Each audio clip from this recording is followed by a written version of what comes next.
나주 혁신도시 주요 도로 곳곳에서 하자가 발생해 운전자들의 안전을 위협하고 있습니다. 도로 시공을 한 LH공사와 관리를 맡고 있는 나주시는 서로 책임을 떠넘기고 있습니다. 금호타이어 노사가 임금 인상과 임금 피크제 도입 등을 골자로 하는 단체 협약에 잠정 합의했습니다. 광주상공회의소는 어려운 시기 금호타이어 노사가 상생의 정신을 보여줬다며 환영의 뜻을 나타냈습니다. 기아 타이거즈가 올 시즌 가을 야구를 기약하며 구슬땀을 흘리고 있습니다. 일본 전지 훈련을 통해 전력 강화에 힘쓰고 있는 기아 타이거즈 소식 세 차례에 걸쳐 연속 보도합니다. 더불어민주당이 이번 총선 광주에서 최대 3개 선거구에서 전략 공천하겠다고 밝혔습니다. 국민의당은 국회의원 시민평가단의 상설 운영 등이 포함된 5가지 약속을 내놨습니다. 여러분 안녕하십니까?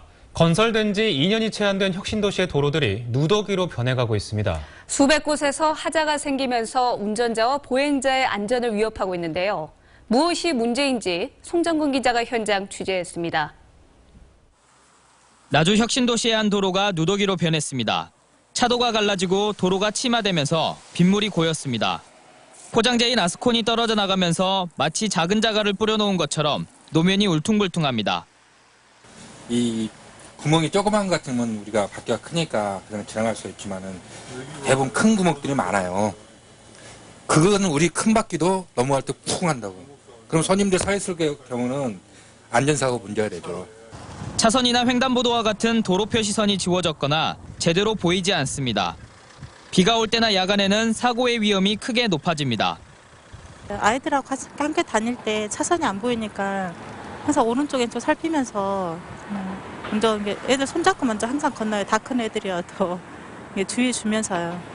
도로뿐만 아니라 교량에서도 균열이 발생하는 등 혁신도시 안에 있는 도로와 교량 400곳 가까이에서 하자가 발생했습니다.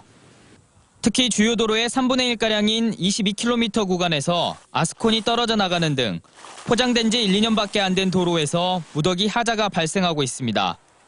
일반 도로는 보통 저희들이 써보면 한 5년 정도는 갑니다. 전주 혁신도시를 가봤습니다. 근데 전혀 그런 상황이 없더라고요.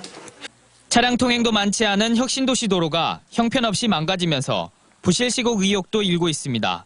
현재 교량에 있어서의 안전 문제, 그다음에 도로에 있어서의 안전 문제, 그 시공 불량에 대한 의구심들 이런 부분들이 명확히 해소가 된 이후에 서로 간의 상호 이관 절차를 진행하는 것이 바람직해 보이지 않겠는가 하는 생각이 들고 명품 도시를 표방하며 출발한 혁신도시의 도로 곳곳이 누더기로 변하면서 도로 건설 이면에 문제가 없었는지 전문기관의 조사나 감사원 감사가 필요해 보입니다. MBC 뉴스 송정근입니다. 도로 사정이 이런데도 유지 보수는 원활하게 이루어지지 않고 있습니다. 도로를 건설한 시행사와 나주시가 보수 책임 문제를 놓고 서로 책임이 없다며 맞서고 있기 때문입니다. 정용욱 기자입니다. 혁신도시의 도로와 교량에서 발생한 하자 400건 가운데 도로 부분 하자는 290건에 이릅니다. 이 중 40% 이상인 120건가량이 보수가 지지부진한 상태입니다. 보수 책임 여부를 놓고 LH 등 시행사 측과 나주시가 서로 상대에게 책임이 있다며 떠넘기고 있기 때문입니다.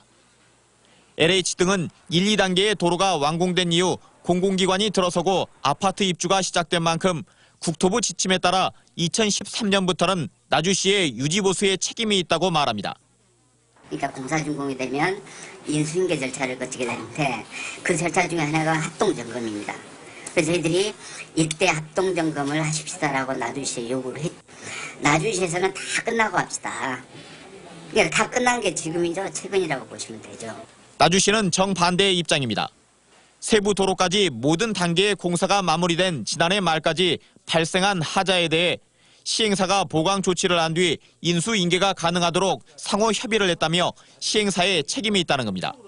이제 하자가 나온 부분에 대해서는 전체적으로 하자를 처리하고 난 다음에 우리한테 시효 넘겨주라고 저희들이 그렇게 이야기하고 있는 거죠. LH 등 시공사 측은 미관이나 안전에 문제가 있는 곳은 보강 조치를 하겠다면서도 나주시의 요구를 수용하긴 어렵다는 입장입니다. 이에 대해 나주시는 최악의 경우 행정소송까지 검토하고 있어 도로 하자 보수 문제가 법적 공방으로 비화될 조짐까지 보이고 있습니다. MBC 뉴스 정용욱입니다. 금호타이어 노사가 협상 9개월 만에 임금 인상과 단체 협약에 잠정 합의했습니다. 금호타이어 노사는 오늘 새벽까지 본교섭을 열어 평균 4.6%의 임금 인상과 내년 임금 피크제 도입 등을 골자로 하는 단체 교섭에 잠정 합의했다고 밝혔습니다. 금호타이어 노조는 조합원 총회 등을 거쳐 합의한 수용 여부를 투표에 붙일 예정입니다. 광주 상공회의소가 금호타이어 노사의 임단협 잠정 합의에 대해 환영의 뜻을 나타냈습니다. 광주 상인은 논평을 통해 세계 경제의 불확실성 심화로 내수와 수출이 침체된 상황에서 금호타이어 노사가 양보와 상생의 정신을 보여준 데 대해 감사와 지지를 보낸다고 밝혔습니다. 기아 타이거즈가 긴 겨울잠에서 깨어나 본격적인 시즌 준비에 나섰습니다.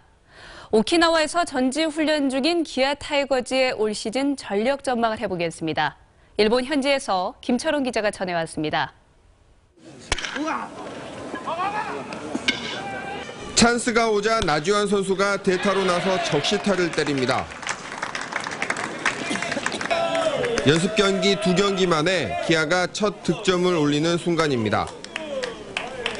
하지만 기아는 전날 첫 연습 경기에 이어 이 경기까지 내주며 일본 구단과 펼친 연습 경기에서 연패를 당했습니다.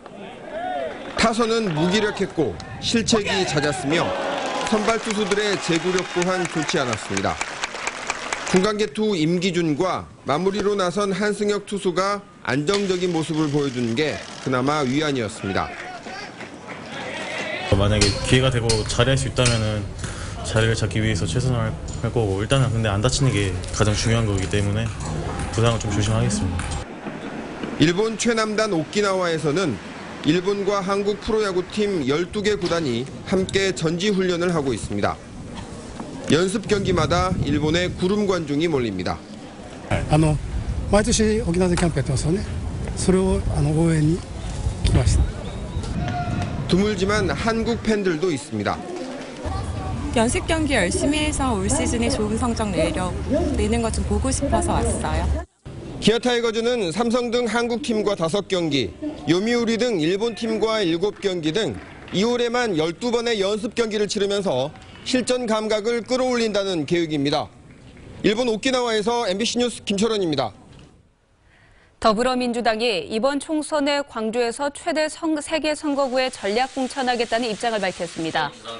김성곤 더미주 전략공천위원장은 광주 8개 선거구 가운데 현역 국회의원이 없는 선거구에 적게는 2곳, 많게는 3곳의 외부 인사를 전략 공천할 예정이라고 말했습니다. 그러나 전남은 경선이 원칙으로 전략 공천은 고려하지 않고 있다면서 전략 공천은 이번 달 말까지 마무리할 예정이라고 덧붙였습니다. 국민의당 광주 지역 총선 출마자들이 국회의원 시민평가단의 상설 운영 등이 포함된 5대 약속을 발표했습니다. 국민의당 총선 예비 후보 12명은 지난주 광주 시민 740여 명의 의견을 들은 결과 서민 경제와 정치 혁신을 가장 우선적인 정책 과제로 꼽았다며 경제 문제에 대안을 제시하고 당내 모든 기득권을 내려놓는 내용을 담은 시민과의 5대 약속을 내놓았습니다.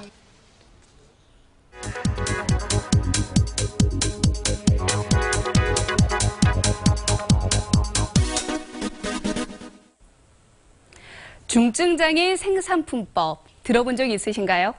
국가나 지방자치단체가 물품을 구매할 때 중증장애인이 생산한 물품을 우선적으로 사도록 하는 법입니다.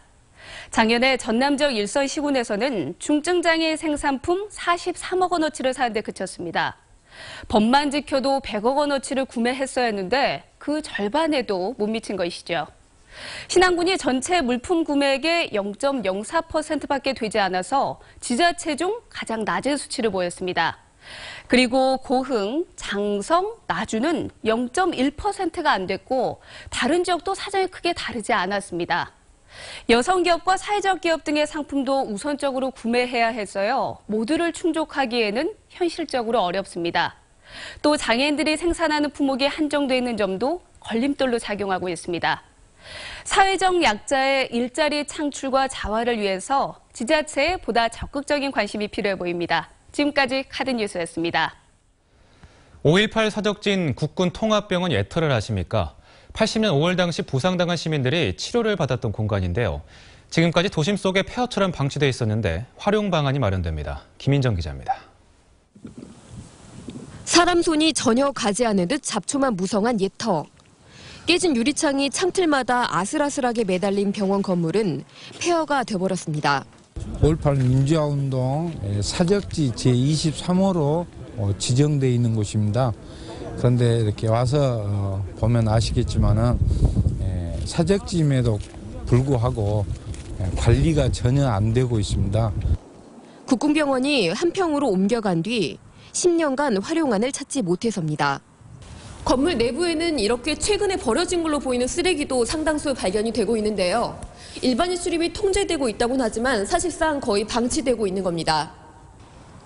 역사적 의미가 큰 공간이 도심 속 흉물이 되며 우범지대로 변질되자 광주시도 제대로 된 활용안 찾기에 나섰습니다. 국가폭력 피해자를 위한 치유 공간, 어린이 역사 교육관 등을 만드는 방안이 유력하게 검토되고 있습니다. 5월 단체는 일단 남는 부지는 시민공원으로 개방하는 안을 건의 중입니다. 5월 당사자들 또는 가족들 또 더 나아가서 국가폭력에 희생받았던 사람들 또 더 나아가서 지역사회에서도 우리가 배려받고 해야 될 분들에 대한 치유의 공간이 됐으면 좋겠다. 광주시는 다음 달 초 나올 5.18 기념사업 마스터플랜 용역 결과에 따라 인근 기무부대 부지까지 연계해 활용 방안을 확정하기로 했습니다. MBC 뉴스 김민정입니다. 대설주의보가 내려진 광주 전남 지역에 밤사이 비교적 많은 눈이 내리겠습니다. 광주지방기상청은 오늘 오후 7시 30분을 기해 광주와 영광, 장성에 대설주의보를 내리고 예상 적설량은 2에서 5cm라고 밝혔습니다. 내일 아침 최저기온은 광주 영하 3도, 나주 영하 4도 등 영하권이 예상되는 가운데 내린 눈이 얼어붙으면서 출근길 불편이 예상되고 있습니다. 추운 날씨 속에 많은 눈이 내리면서 빙판길 교통사고가 곳곳에서 잇따랐습니다.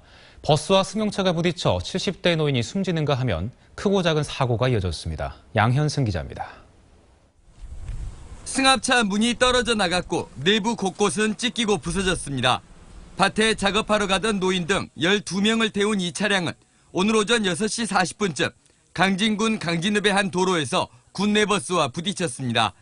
눈길에 미끄러져 한 바퀴를 돌고 멈춘 차량을 뒤따라오던 군내버스가 들이받은 겁니다. 1차선을 빠져도 때려불고 2차선을 때려버려요. 스트레스가 이라고 딱 길을 막아버리는데 피한다고 이라고 한다가 옆으로 뗀 거예요. 이 사고로 승합차에 타고 있던 74살 강모 씨가 숨졌고 버스 승객 등 10명이 다쳤습니다. 영하 3, 4도까지 떨어진 기온에 도로에 내린 눈이 얼면서 오늘 하루 전남에서는 10여 건의 교통사고가 발생해 1명이 숨지고 16명이 다쳤습니다. 주요 간선도로에서 접촉사고도 이어져 출근길 정체 현상도 빚어졌습니다. 미끄러지면서 차로를 막으니까 뒤에 후행한 차들도 대비를 못하고 제동하면서 자기 의지와는 다르게 미끄러져 충격합니다. 사고가. 눈은 내일 새벽 대부분 지역에서 그치겠지만 영하권의 추위는 모레까지 이어져 출근길 교통안전에 유의하셔야겠습니다. MBC 뉴스 양현승입니다. 광주시가 난폭운전과 불친절 민원이 지속적으로 제기되어 온 시내버스에 대해 운전원 인권교육을 실시합니다. 광주시는 오는 24일 광주시청에서 광주교통문화연수원과 장애인 인권단체, 버스조합 등이 참석한 가운데 업무 협약을 맺고 다음 달부터 본격적인 인권교육에 들어갑니다. 시내버스 운전원과 업체 직원을 대상으로 한 인권교육은 교통약자 등 승객들의 인권 보호와 장애인 승객의 현장 이야기 등으로 채워집니다.